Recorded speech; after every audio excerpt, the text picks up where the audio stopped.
mystery man is. Or woman. I don't know. Do you guys know? Anyway, hold on one second. You'll see soon.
Are you a curious student, eager to learn new skills and make your mark in the world?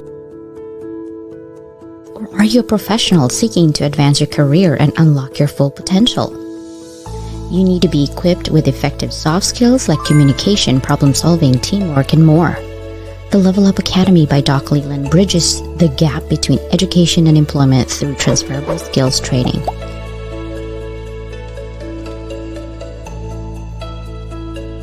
Get the soft skills you need to be more effective at work. Are you guys ready? Are you guys ready? Ta-da! Do you know who this man is? I've been trying for the longest time, okay, to have him over. See, I'm 5 feet. He has to crunch down to fit, and he's barely fitting. This is my husband. Yes, Tom Leland. I know people are already here. Let's see who. Lonnie James is from Canada. Lonnie Ray, I don't know what state you're in. Hi, guys. I'm so glad that you are here. Anyhow, we have a really special day today. And basically, I'm here because I don't know anything about baseball. And I know that my Walking Tall team today is going to be talking a little bit on mental well-being. But I didn't want to start right away with that. So we're going to talk a little bit of baseball. This is my guru baseball. I have no idea about baseball. So I'm glad that he's here today to help me out. But you guys already know that I'll do some shout outs. So let's go ahead and do some shout outs here. But first of all, I wanted to go over Level Up Academy. You guys, that's my MP3 podcast. And I wanted to let you know that we are now at 73 nations and countries. We added more this week. So 3 more. All of the information is going to be on the YouTube channel. It's also doing live. My website, there's workshop in there. There's classes in there. It is luabyDocLeland.com. And all of the people that are in my live stream is going to be under live on YouTube. And you can actually share all of the videos recorded in there. Okay. So if you need to. LA Weekly. So anybody that's on my podcast is also attached. This Level Up Academy by Doc Leland is attached to LA Weekly readers. Shout out Dave W, babyboomer.org, FeedSpot. And I just counted because I keep saying 16 distribution channels. It's actually 25 distribution channels that Level Up Academy is on, just to let you know. So these are the books that I have created. Go to Amazon. And obviously, we hit #1 with Mr. Lee's publication. Remember, there are 30 authors on that book on my 2 cents on self-love, and that was the book. This is my creative sister Nick. If you need graphics, right, she does all the graphics and content. My sister Christine has a journal that just came out for all K-12 educators. My sister Susanna is also going to have a class soon, especially on vision boarding. And Natalie have a lot of coloring books on Amazon. So if you look at her name on Amazon, you'll find all of her coloring books. You guys know that I have a master class, and I actually talked to Chris about this, and hopefully we can give back to our community. So if you guys put Walk Tall 23, you'll get $25 off on the classes. And I'm dedicating some of the portion of the classes to Walking Tall movement. It is a good cause because we are helping our community. So if you sign up for the class, just put Walk Tall 25 off is on that class. If you need anything from me, just go to sleekbio.com. You'll see me there. And then Lonnie Ray, I wanted to give a shout out to her because she has an amazing book as well. And I'm not going to say it here, but you'll find it on Amazon. But I wanted to give her credit because I know Chris through Lonnie Ray, and this would not happen without her. So thank you, Lonnie Ray, for the connection. And goodbye, anxiety. Hello, freedom. You already know Stephanie Delfonso. She has a group coaching right now, guys. Take this opportunity. I know this is a long link, right? But if you DM her, you'll find more information about her group coaching. I also wanted to shout out to our community member. He's doing American Foundation for Suicide Prevention. And I believe his music, he's an open act, and he's dedicating all of the money and funds to prevent suicide. So if you guys could vote, he wants to be number 1. He's second right now. Let's go ahead and rally up, and we can do this together as a community. Okay. And then, of course, July 27, all 4 of us with your hot sauce. We got to eat wings and have fun at the same time. And that is it. Are you guys ready? Are you guys ready for the people? My husband's like, you just talk too much. I know what he's saying in his head right now. Literally, I know what he's saying.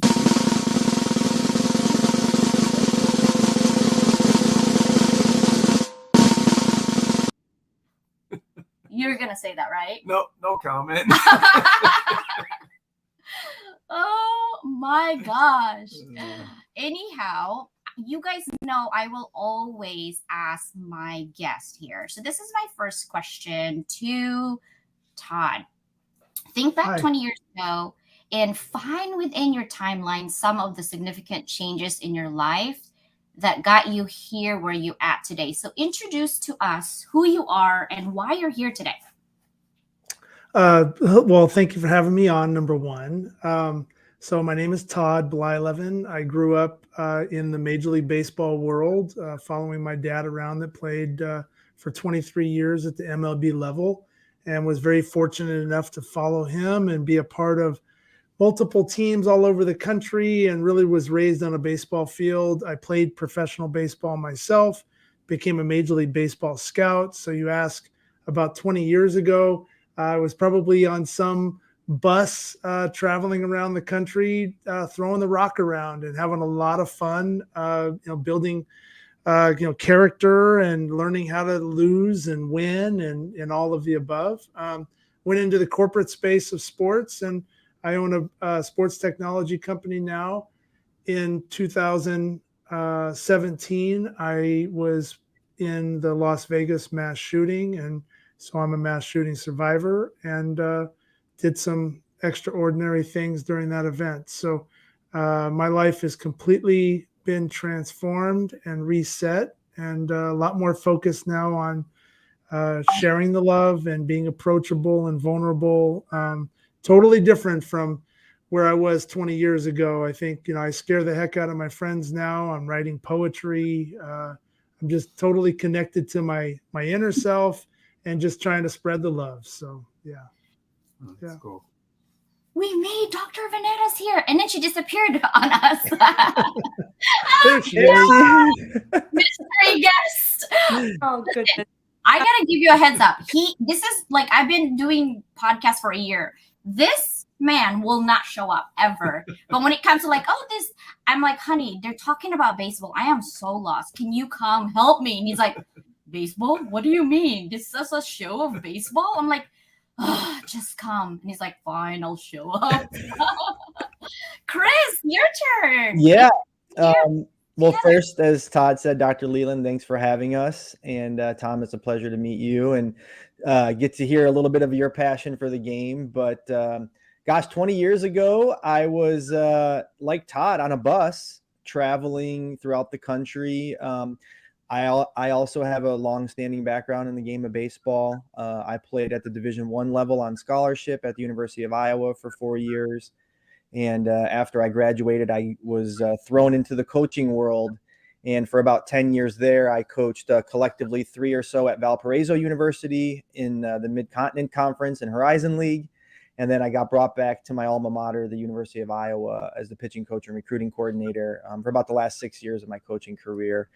And from there, life takes you in different directions. And I finally had enough of that lifestyle and moved back home to Chicago and got involved in Parks and Rec, which is a great complement to the skills I learned as a coach and as a player on the baseball field. Like Todd, you learn a lot of great lessons through the game of baseball.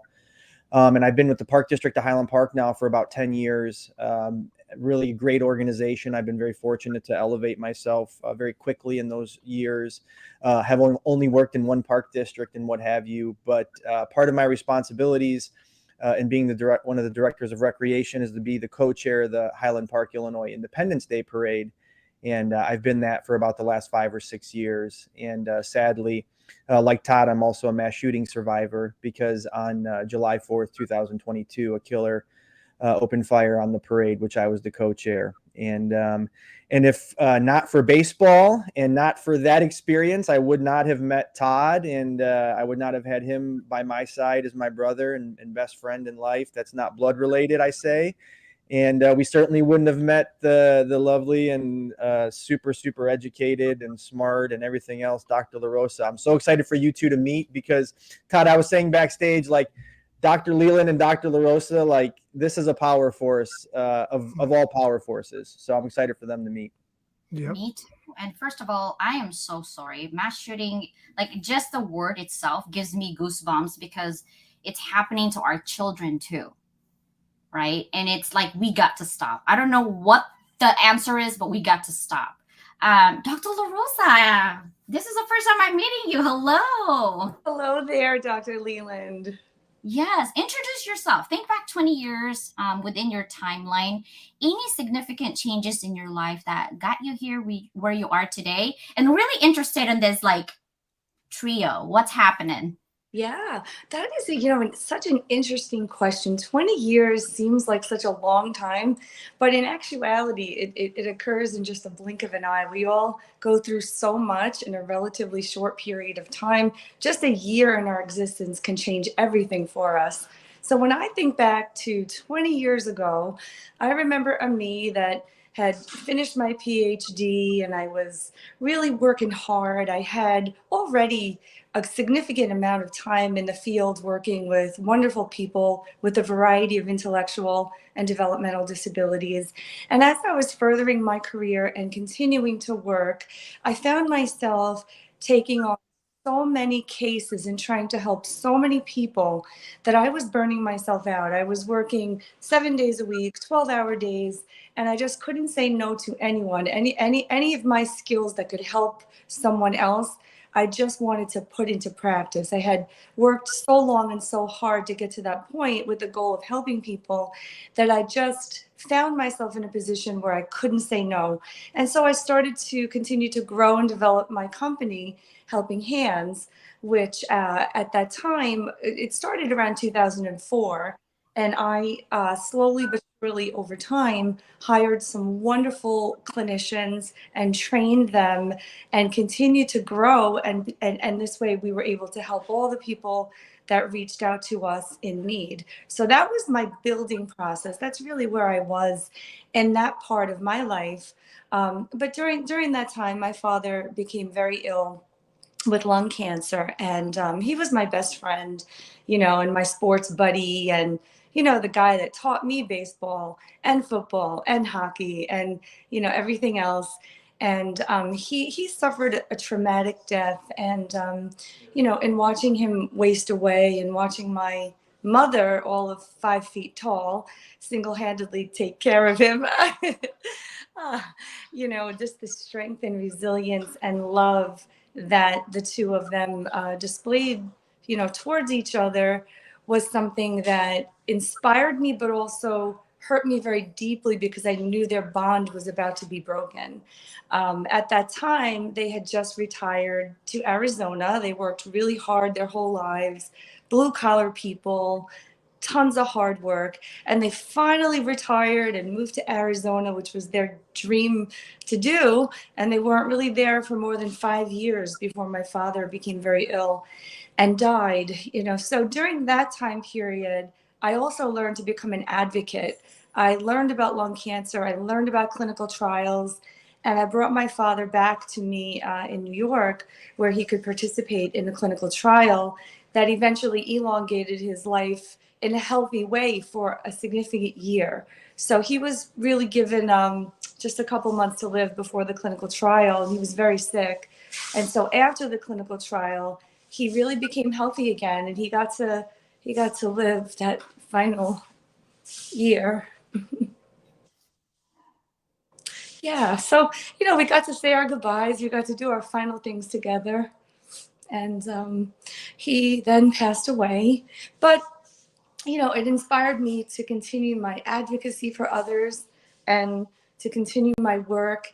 And I did just that. And then a few short years later, I became pregnant with my older son, Vito, who's now 16. So life goes on and good things happen if we just continue to walk tall, right? So how did you guys three meet? Oh gosh, who do you want to take that, Dr. Lee? I guess I'll start. So obviously, as I said, on July 4th, 2022, I was the co-chair of the parade and in the mass shooting. And I, like you, Tom, knew who Bert Blyleven was, being a baseball fan as I am. And but I didn't know Todd, and I certainly didn't know Todd's story, right? It's a story I should have been aware of, but I just wasn't. And unbeknownst to me, one of my best friends, a gentleman I coached with at the University of Iowa, Ryan Brownlee, who's now the assistant executive director of the American Baseball Coaches Association, which is a fantastic organization, bringing the game forward, had met Todd and actually interviewed Todd on his podcast about not only the sports technology company, the Scout Hub that Todd owns, but also about his experience. And as a matter of fact, as the day was going on the 4th of July, as you can understand, my phone was just becoming overwhelmed with text messages, people understanding I was there, wondering what I was doing. And Ryan was one of them.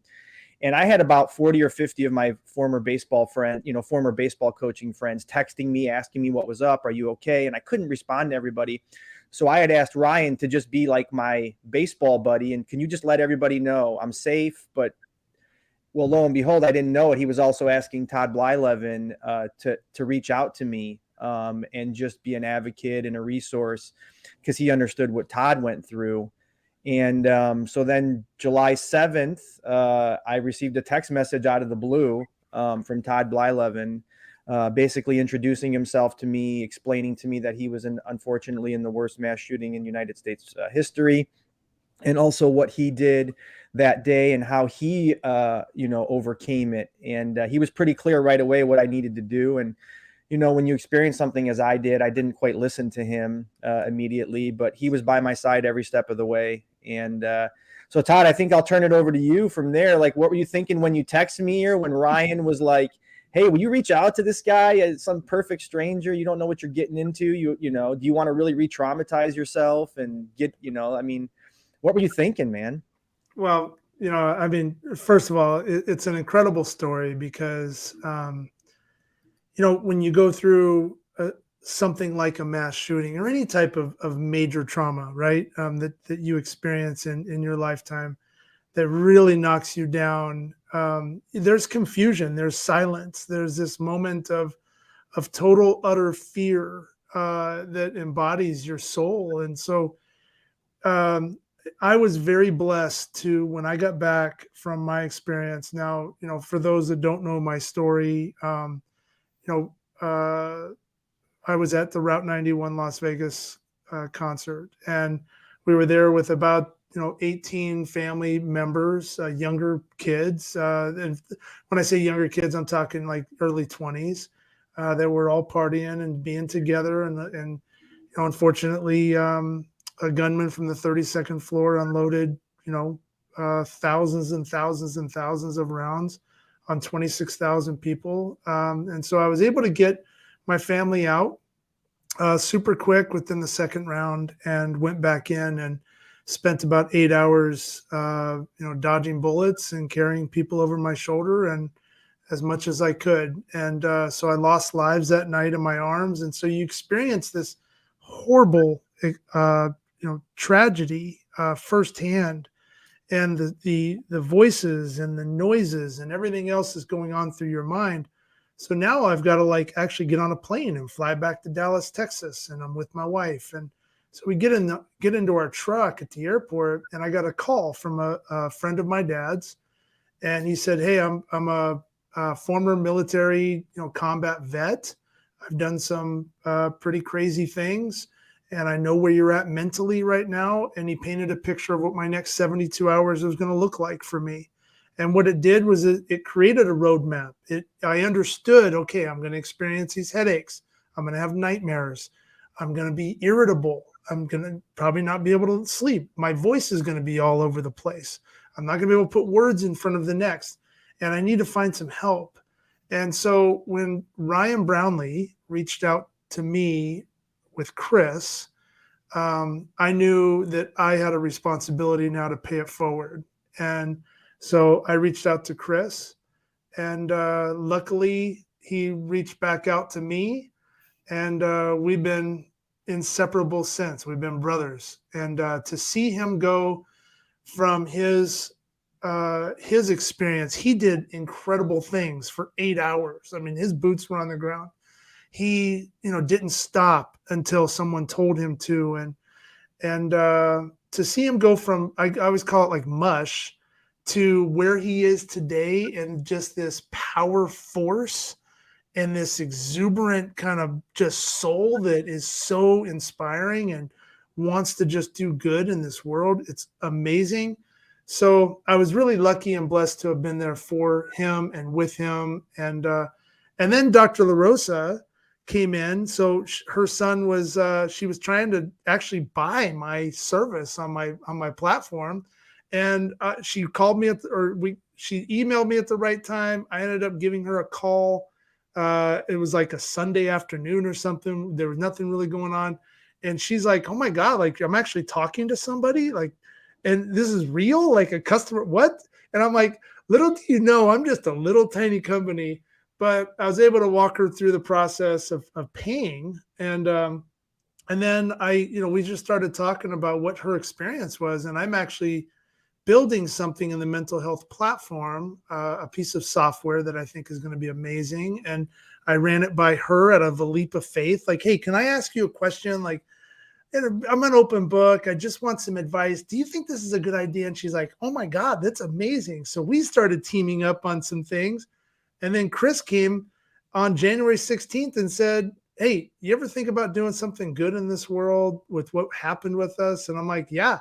Came up with this idea about getting together. I'm like, "Why don't we bring on an amazing doctor of psychology in?" And we've been inseparable since. So did I explain that right, guys? I mean, it's just been incredible. Actually, Melissa, it's so funny. We've never really talked. I guess I didn't even know when Todd approached you and is like, "Hey, not only do you have to deal with me, but I got this other crazy guy who's also been in a mass shooting. You want to join us?" What were you thinking? I want to know. Dr. Leland, I'm sorry. I'm asking all the questions. I'll shut up. Goodness.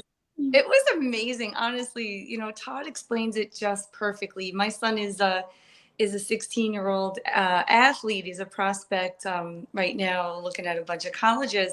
And I saw Todd's Scout Hub resume, and I said, "Wow, this is awesome," because it has all of his social media accounts. all his videos, all his letters of recommendation, his stats, everything in one place. And it was so visually appealing. I said, I have to get this and have my son put together a resume for himself. It would be a nice way to, send to college coaches. And I couldn't get the darn thing to accept my payment. And so just a strange stroke of luck. Now, I'm not used to customer service even being live people anymore. Nevertheless, someone that's willing to spend 40 minutes on the phone trying to help you. I was astonished at the generosity of Todd's time and how much he cared. And then he started asking me all kinds of questions about my son. And then he looked at my son's videos and gave a really nice breakdown of his skills. And for baseball people, I'm just in complete awe. I'm just mesmerized by people like Todd and Chris, because I've been in the baseball life as a baseball mom, for a super long time. So when I meet guys that have really been successful like them, the baseball part of me comes out, and I just want to get involved. But then when Todd started talking to me about some of the other really great ideas and platforms that he has for somehow helping the world of mental health get to a better level, I was so energized by that. And the first thought that I had was, oh, you could do this, you should do that, let me make a learning tree, and I just couldn't stop my mind with passion and excitement for getting involved in those different thought processes. And it wasn't really too long after that Todd reached out and said, told me about Chris and said, hey, we have an idea that we think is really going to help people. How do you feel about it? And without even a second thought, I said, just count me in. Anything that I can do in this lifetime to help other people who are struggling, I want to do it. I don't know how, I don't know when or why, but count me in, and I'm there for you every step of the way. And so that is how we all got together. And hearing both of their stories from the ground up put me in the place and the times of what they experienced, and enables me to help other people understand the impact of trauma and the after effects of mental health deterioration that can occur after such circumstances. So I'm just so proud to have these two fine men in my life, and we're a family now. So And Dr. Leland, can I tell you something that nobody knows? We have not ever been in the same room. I've never hugged Todd. I've never hugged Vanetta. Vanetta's never hugged Todd. I mean, literally, we have not yet met physically in person. I've been trying to get the two of them to fly to Chicago. They don't like pizza or something. No, San Diego. What? We all are gonna meet. Okay, and you guys, all the three of you, could talk about baseball, and then me and her can just do something else. That's like it. We're good. Vanetta might want to go to the baseball game, though. Oh yeah. That would be true. I mean, that's the reason why he's here, is like baseball. We got to do baseball. I'm like, I don't know anything about baseball. But I'm so glad that the love for the game of baseball literally got you guys together. On top of this adversity that got you where you are today and helping other people. And I love that. I would love to hear your poetry, Todd. Like, I write poetry. Okay, read it. Read my No, he will. I'm going to make him again, like we did last time, Todd, on Raki's show. But what I will say, it's exactly what you said, Dr. Leland. Like, it sounds like a far-fetched story, and it sounds like something that's made up, and it sounds like for a book, but it is 100% reality and accurate. And the cool thing is, we have the footage to prove it.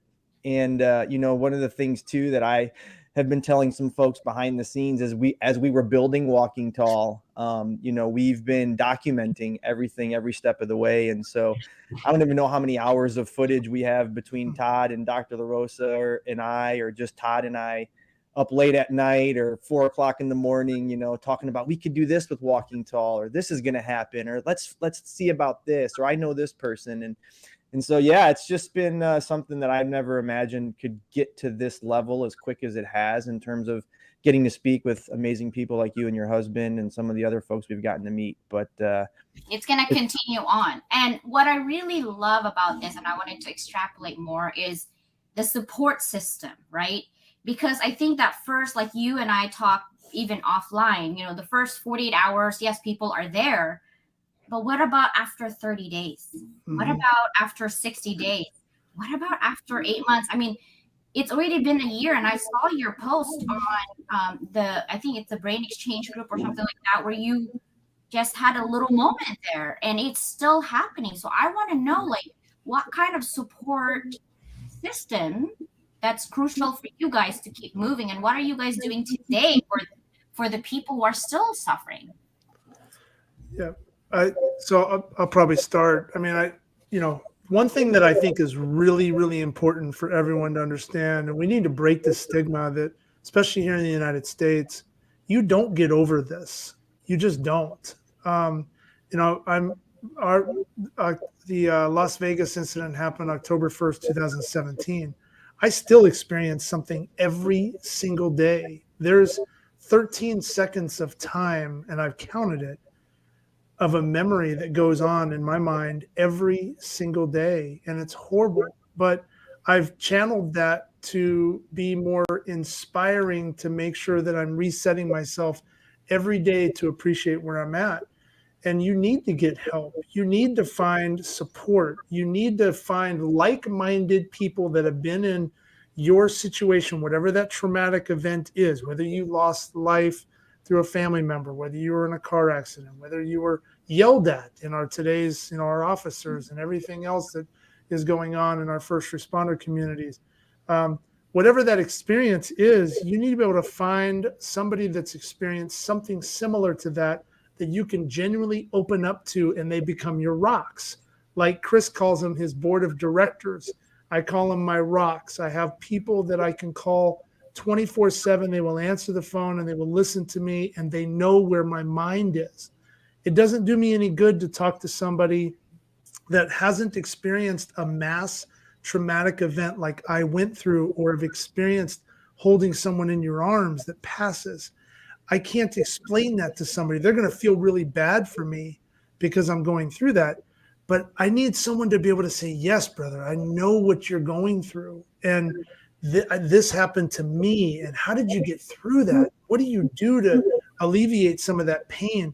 So it's an ongoing effort, and it takes courage and it takes strength to be vulnerable, because if we're not open more in our society and we let people know what we're truly feeling on the inside, then it doesn't give anyone else an opportunity to be vulnerable themselves and be approachable. And that's kind of where this whole Walking Tall movement started. It started with 3 people being vulnerable and being open and honest with each other about their feelings and what we want. And the walking tall piece of it, and being able to bow your chest up and pin your shoulders back and stand tall or be tall, whatever your situation is in your mind, and know that you're completely 100% not alone. But you need to be vulnerable first, and in order to stand up and walk tall. And so I think that's kind of a good start to how this started. And then, of course, Chris is so creative with all these really cool ideas and connection points. And then, of course, I always call Chris and I the 2 monkeys in the room, because you got Dr. LaRosa that just like, all right, hold on, boys. I'm going to throw some knowledge at you, and here's some education, and throw it down. So I think we make a good team. Yeah. Yeah. Somebody has to rein you guys. Somebody has to. No, it's not easy, but I think, to me, and I'm really curious to hear how you feel about this, Dr. LaRosa, but I think, what I've said since day one is we hope to make Walking Tall the world's largest peer support group. And I could give examples already of how we've done so. And what I mean by that is, as active as I've been on LinkedIn, having some extra time to myself to be able to really heal in the manner I need to as of late, I get constant messages behind the scenes, and I hear people's stories, and they're impactful. And now, because our network is growing and the attention is starting to turn to us in a healthy way, we're able to connect others with like experiences. And so, I could give a really quick example that would resonate with you, Dr. Leland. Our first sponsor, Agi Semrad, and the Balance Project, she came on show and she told the story of her family immigrating from Mexico and the trauma that caused in her life as a young child, and now how she's dealing with it as an adult. And it's a great story. And one would really never think of how traumatic the immigration process could be, because people think, well, you're becoming an American, and why wouldn't this be glorified? But they don't really stop and think about the impacts of the family. And so then beautifully through LinkedIn and the Hounds of Business community and what have you, I met Miss Raquel Flores, and she told me her story behind the scenes. And immediately it was, hey, Agi, you need to meet Raki. And I hope I'm rolling the R well enough, and I'm joking, but when you meet people who have like experiences, and the list goes on with military veterans, in the Hounds community, Jamie Rashbrook, but we also had Christopher Brown on, a Marine veteran, and now we just had TJ Bodette. And so I'm putting those groups of people together because they understand each other. And it's not for profit. It's not for anything but to help those people understand, like Todd said, you're not alone. And you could walk tall with a like member in your community. But let's do it all together as one good group or world, if you will. Yes, Chris. And just to add to that, one super difficult thing to do in our society is to be vulnerable.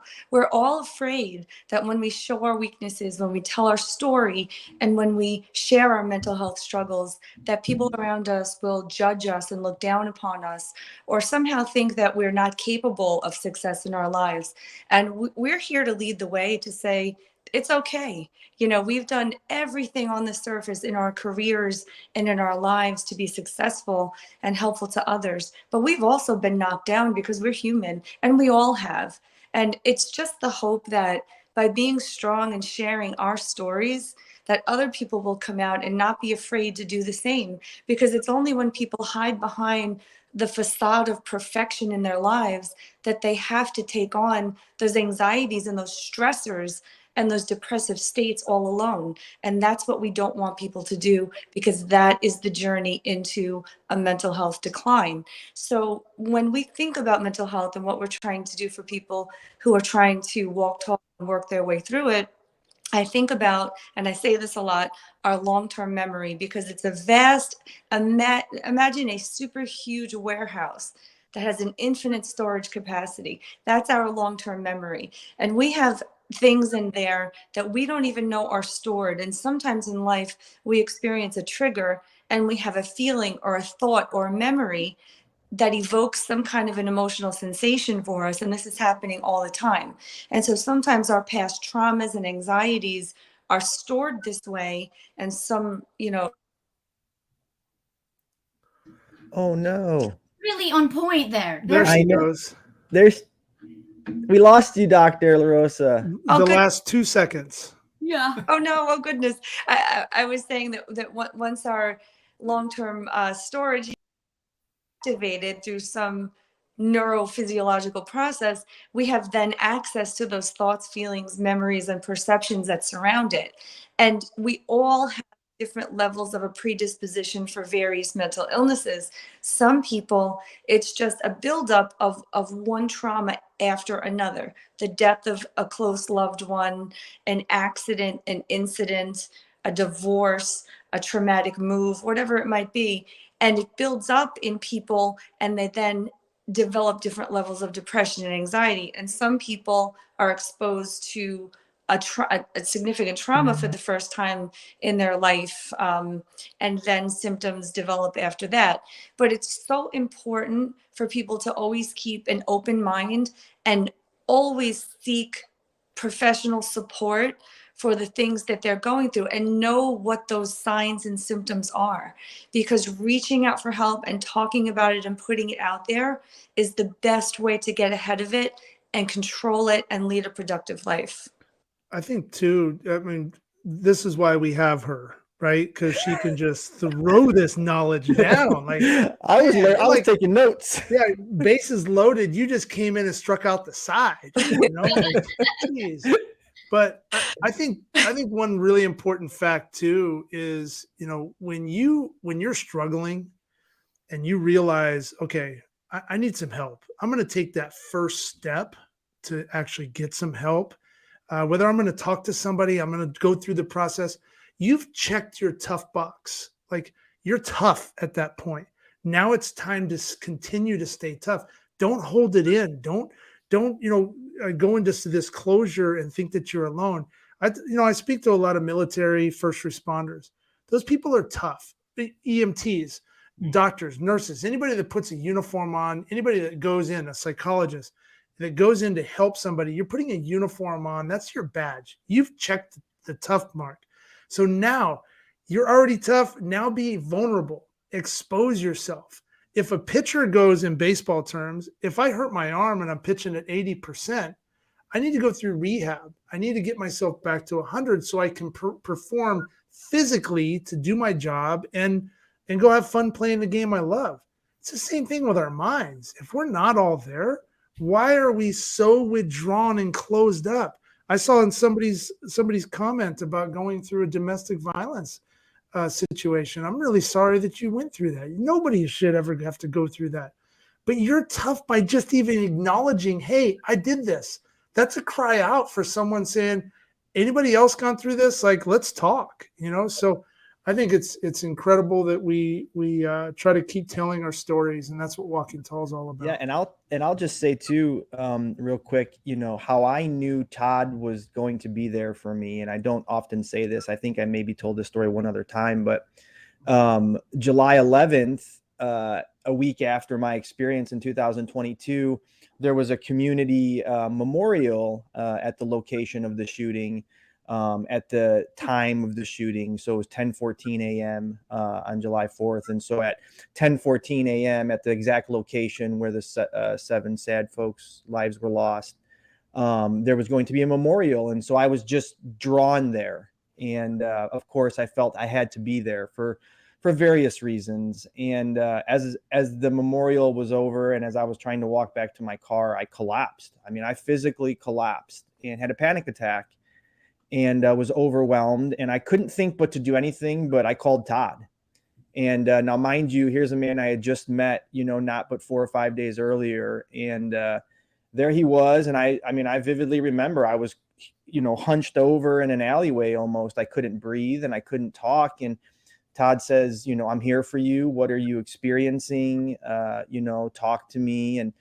And he just listened, and it was a good 15 or 20 minutes that I probably went through that attack, and no judgment, no, hey, I got to get back to this meeting. There was none of that. It was like, hey, how long do you need? And from there, I knew I had somebody by my side who got me. And that's what we're trying to instill in others as well. There is going to be somebody out there who gets you. And what I also can tell you is that if you can't find somebody that gets your experience, the impacts of trauma, the impacts of depression, the impacts of any mental health issue that all of us experience at given times are similar, and we can relate. And it's really important for you to make yourself vulnerable and express those and find those resources like I found in Todd, and now we fortunately have in Dr. LaRosa as well.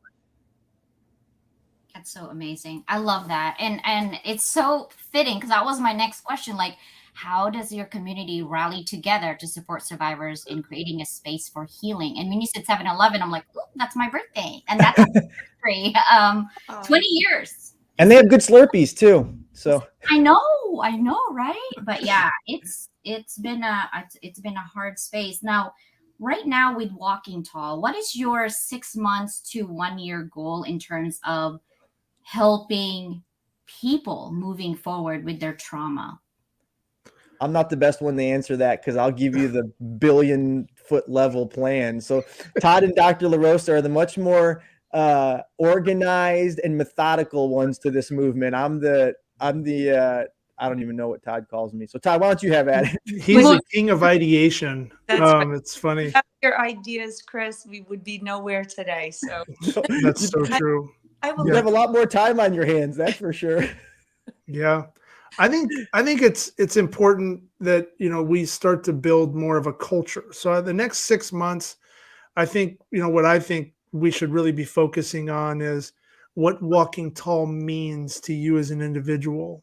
whether you're going through a small trauma, small struggle, or a super large, struggle, like what I know personally, my own personal struggle, what I went through, right? And what I still go through almost daily, but building more of a culture around that. We've got some apparel and things like that. And yes, we're selling some things on our website, but the idea of when you go to drink from that cup of Walking Tall or put that Walking Tall hat on and what that means. My son now wants a Walking Tall hat. He's like, oh, that's pretty cool. I like the hat. I want to like it, just the whole embodiment of walking tall through something. I think that's kind of where I'd like to focus over the next 6 months. On top of, we have a software piece coming out that we've been working on and we're going to continue to work on. That's going to impact, I think millions of lives. We've got events that we're being a part of or being asked to go through with 5K walks and things like that, to really just spread more the mission and the culture and the vibe of Walking Tall. It's cool and it means a lot. And the more people that jump on board with this, the bigger we become. And we are global. I talked to a group in India. It's this whole company. They do amazing things on Saturdays, inviting less fortunate people of poverty, poverty-stricken areas to come in and learn through technology. They're walking tall right now. Their whole business is walking tall. I mean, we've got connections in Australia and New Zealand, and all these people are on this cultural vibe. Like they all want to do it. So let's just go for it. Let's create a really cool community and break the stigma and just make sure that everyone knows it's actually strong to be vulnerable and to share your feelings. There's nothing. I'm as tough as probably you can get. I mean, nobody's ever going to uncheck my tough box, right? So, but I'm vulnerable as all heck right now, and I love it. It's totally transformed my life. And Todd, could I just add one thing to that? The payment for us is meeting wonderful people like you, Dr. Leland, all of our guests. Awesome. Every single solitary week that we do. And Tom. Yes. Of course. That we meet people that just want to continue helping others and spread this message that we're sharing. It's just invigorating. Every single week, we all constantly break it down and express how we feel after meeting some of our guests and hearing their stories and knowing the work that both of you are doing also to enrich the world. It just adds to the quality of our lives. That's so amazing. I love it. It's like we're leveling up, which is my company, by walking tall. How's that for a change? We should copyright it or trademark it. Let's do it. I know, right? It takes about a year. Unless I need a lawyer for 6 months. I know, yeah, exactly. Yeah, my husband over here is very quiet, but he has a lot of thoughts going on in that head for sure. I just want to give him credit that this podcast would not ever happen if it weren't for him. I'm on a teacher's salary, okay? I can't afford all these things, but equipment, husband, I need this mic. And he's like, what mic? I'm like, can you just figure it out? He's the cyber guy, so I just give it to him, I'm like, okay. But we also need to know that support is super important, not just for our mental health, but everything around us, but especially those that we can, outside of LinkedIn, that we can actually talk to, right? In a one level and saying, hey, can I get, like you, Todd, we basically said, hey, what are about these ideas? And I think Dr. La Rosa, you not being able to make payment was made possible so that you can talk to him. I don't really believe in coincidences. It's not a coinkydink. It was really for sure meant to be. And I love that your story is going big. And I love that our servant leaders, and that we want to help based on our adversity. And that's why I love them. Like, oh, they're coming. Lonnie is like, you got to get these guys because they're doing something big. And I'm all about leveling up my community. If it's just either mental well-being or drinking water, hydration, eating food, because God knows I eat junk food all the time. Oh, you and I have something else in common. Yeah. And he tells me, like, you need to drink water. I'm like, you need vitamin D. But now he buys me the gummy ones, not the little pill anymore. He's like, you have no more excuse. I'm like, I forgot. That was 5 minutes ago, He keeps me in check on all those things. But it's super important to have support support in our journey. Now, I can't believe we're almost done, really. And I want to be respectful of our audience and also our time, right? Even the team replays. I wanted to actually ask, and this is something that I ask every single person in my show. If this is your last day today on this earth, what would be your parting message to your current and future families in terms of living life, legacy, and impact? And I'm talking about great, great, great, great, great grandkids. Let's start with Chris.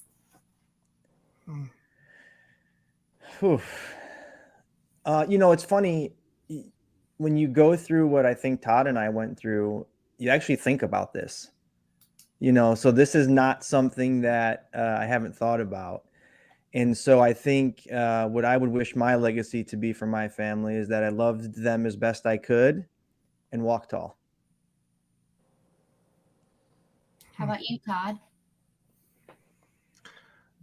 Yeah, I think, it's easy to say take advantage of every moment you have, be kind to others. But really, life is too short. We know this. So don't be afraid to be yourself. Don't be afraid to, just to please others. If you want to wear pink one day, wear pink. If you want to wear black one day, wear black. Be yourself. Enjoy life. People that I know, I held a woman in my arms that can't do that anymore. And so you walk tall for them, for people that have left us in this lifetime that can't do that anymore. But just be kind, be considerate, be loving. Don't be afraid to share it, and don't be tough. In terms of outwardly tough. If you find yourself getting frustrated, take a step back, relax. It's not the end of the world. So just love more, and definitely, like Chris said, walk tall in your life. How about you? And I would say similar things. I would say never be afraid to love, never be afraid to express your love for others. Be open, be vulnerable. And what's really just so very important for people to know is self-forgiveness is a part of what everybody at some point in their life must embrace. When people make mistakes, a lot of people have a really hard time forgiving themselves. And then the rest of their lives may go in a direction of self-hatred and closure. And what I would say to, anyone that has ever known me or relation to me, I'm very forgiving and very loving, and tomorrow doesn't the past is not indicative of the future. People can move forward and change, and a better life can always result. If people want to change and walk tall, then I think others around them should allow that pathway and provide that support. So forgiveness is just a huge part of my message. Just forgive and love and be open and vulnerable. Yeah. I can see your pain actually about your dad, and I didn't want to address it because I have issues, and my husband knows about my grandma, and I have guilt. But thank you for saying that. Yeah. Dr. Leland, guilt consumes us because with those people we love, we're always going to have a list of things we wish we could have done differently, what we think we should have done better.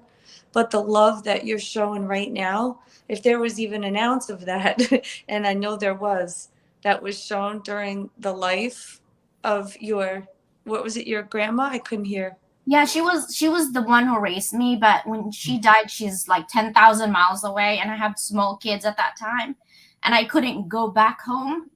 And so when she died, I wanted to be there. Dr. Leland, I'm so sorry you went through that. And if I could just tell a quick story, and I could relate to you wholeheartedly. And this past December, I was in Arizona for a wedding, and like you, my grandmother, I named my daughter after her, and I was her caregiver for the last 6 or 7 years of her life. She had Alzheimer's, and I get a call in Arizona that she was getting admitted into hospice. And my immediate thought was, well, I'm just going to drop everything, catch a flight, get back home to Chicago, kiss her goodbye, let her know I love her, and tell her I did the best I could. But I was told by my family members, no, she has probably a week or so before, she will pass. And so go to the wedding and then come back. Well, went to the wedding on the Saturday, boarded the plane on Sunday morning. My grandmother was still alive. 3.5, 4 hour flight to Chicago, she had passed. And so like you, I didn't get to say goodbye, and it hurts. It really, really hurt me. And so I'm sorry that you had that same experience. It's not easy. No. This is part of it. Emma, his turn. You've been quiet. Well, this is part of it, though. Yesterday, literally, I had a conversation with a gentleman in Southern California that I had known for over 25 years, and what he put down, and I shared this with the group of what he said in our private group chat. He gave me 4 sentences of some crazy stuff that he went through in his life, and I told him, I said, you just opened up to me, and in 3 minutes of time, I probably know more about you than people that you've known for 20 some odd years, probably even more about you right now than your own family members. And that's kind of what we need to change. Like you're showing emotion right there, Doctor. That was beautiful. That was heartfelt. It was raw. And it's what we need to show more often. And we need to be able to say like, hey, your story impacted me. I'm struggling a little bit, but I'm going to be okay. But just give me a minute, and it's in our human nature to feel kindness and love. We fight it. We've been raised in our society to like suppress things and be tough on the outside when we're driving ourselves crazy on the inside. So thank you for sharing that. That was really cool.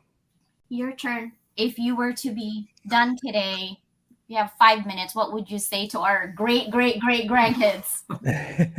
Well, I don't know if I could squeeze it all in there, but just kind of what I will say is, and just listening to you guys, it's just good sometimes just to listen and just kind of hear what other people have to say. But I mean, each of you are extremely sincere and honest, and you can see it in the way you speak. Some people, when they talk about these things, and you've seen it before, there's an ulterior motive. And what's kind of refreshing is to see that you guys this is all really from your heart. I can feel that and I can see that. And, that's the best way to have a movement, right? Or to have something like you're starting with Walking Tall. You can tell it's coming from the right place, right? And so it's kind of hard because, I'm listening to you guys and I'm thinking, I've never been through something like that. So I can't directly relate to it. I can listen to it, like you were saying earlier. I haven't been in that spot, so I can feel it, but I can't completely understand it. So it's good to sometimes to share that stuff, because this way you can open up somebody's mind a little bit, maybe get them thinking in a way they haven't thought before about something. So I just wanted to praise you guys for that. It's real honest. It really is. And I'm real sorry, obviously, for everything you guys have went through. But it's you guys are obviously trying to make the world a better place. But you didn't answer the Thank question. you. Well, That's a question. You do a good job at that. You're not a good student. So what would you say to our great, great grandkids? Oh man, I love it. No, I would just say, I've done everything, kind of like Chris was saying, I've done everything in my life to try to love and give you everything I can. And I would just say that if there's anything that I can impart, upon anyone, it's just, that, we have to live each day as if it were our last. And just like Todd was saying, just try to love as much as we can. because it's just so easy just to forget about it and think that we've got another 80 years or 60 years or 40 years. And I think that's probably, it's just such a profound, it's really what you're talking about is a very profound question. It's just, but yeah, I mean, I think in the end we have to do something to impart upon the next generations that, hey, this is not going to stop. This is going to happen 50 years from now, and it's going to continue.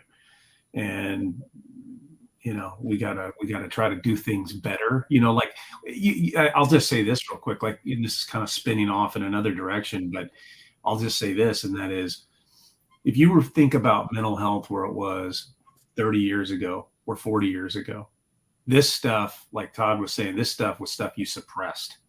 This isn't stuff that you talked about. You had to be stoic and weak. It was like basically, and you guys are actually gaining strength from being able to share this, because this is giving you guys the power to kind of go forward. And I remember, my grandfather, closest thing I could say to it is my grandfather was part of the Big Red One in World War II. He was infantry, and he was sitting there, and he had two friends directly next to him. German wake-up call came, and both his friends died on either side of him. And the rest of his life, he had survivor's guilt. And he never understood why he wasn't taken with his two best friends in the military. And, he never understood that. And he lived his life with that pain and that stuff. And he used to tell me that it really, it just got to him. And, but he, back then it was, you didn't talk about it. So his entire existence, he had to hold that in. And, he passed away in 1997. But when I look back at that, I just think, what if he had somebody to support him, to where he could open up and talk about stuff? Exactly. Yeah. What would that have done for his life? Yeah. So. Okay, the student spoke. That's good. We're on structure. Sorry, I'm not a very good student. I love it. Can you tell? Well, Dr. Leland, are you going to answer it? Yeah, for me is always move forward and don't look at mistakes as a stopping point. Look at mistakes as the one that catapult you to the next level and level up. That's why I always do level up. Because every day we should strive to be better than yesterday. There is no competition. Not because I'm better than everybody. It's because I look at myself yesterday. Wow, I missed that point. I'm going to do better today. Yes. And that's my competition, is myself. I also need to be graceful in myself, because I am hard on myself. He's hard on himself.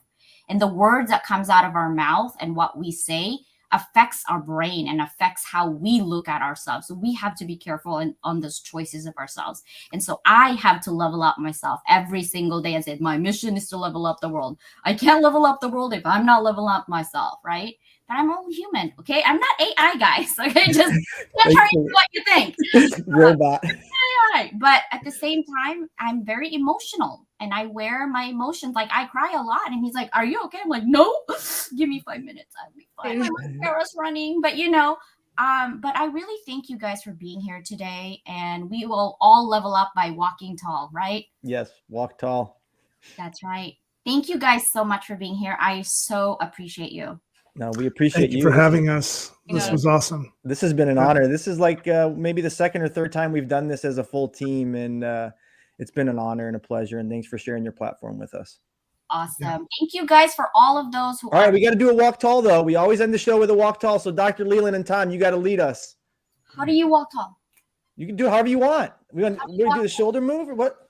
This is my flexing confidence. Okay, everybody, have a good weekend. I got the fist. We got to do walk tall. Oh my God. It's gonna go up. Walk tall, everybody. Walk tall. Yeah, nice meeting you, Tom. Level up.